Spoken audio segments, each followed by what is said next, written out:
Prie Klaipėdos esančiose Lėbartų kapinėse dalis kapų skęsta vandenyje. Ieškoma techninių sprendinių, kaip šią ir kitas vietas nusausinti. Tam reikia papildomų lėšų, savivaldybė jų iki šiol neskyrė.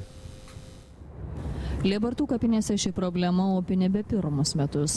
Žmonės sako, kad kvartalas ypač paplūsta po liūčių ir pavasarį tirpstant sniegui.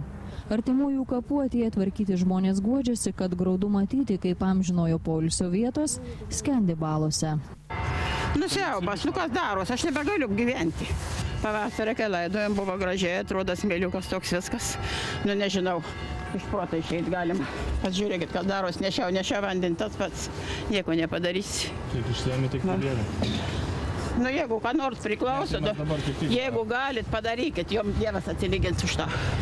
Kapinių priežiūros specialistai bando ieškoti būdų, kaip kuo greičiau išspręsti metų metus kamuojančią problemą. Nebejojama, kad tokių bėdų nebūtų, jei projektuotojai būtų pasirūpinę, kad būtų tinkamai įrengta nuotekų sistema. Čia reikalingas bent jau techninis sprendimas ir ne mano vienos. Būtent reikia vertinti situaciją, reikia pasižiūrėti galimybės, ką galima padaryti ir be to kapavietės reikia prižiūrėti. Yra atsakingi asmenys, kurie prižiūri kapavietės ir prieš statant paminklus būtų gerai, kad tai žmonės ir konsultuotųsi. Tokių pat problemų esama ir kitose miesto kapinėse.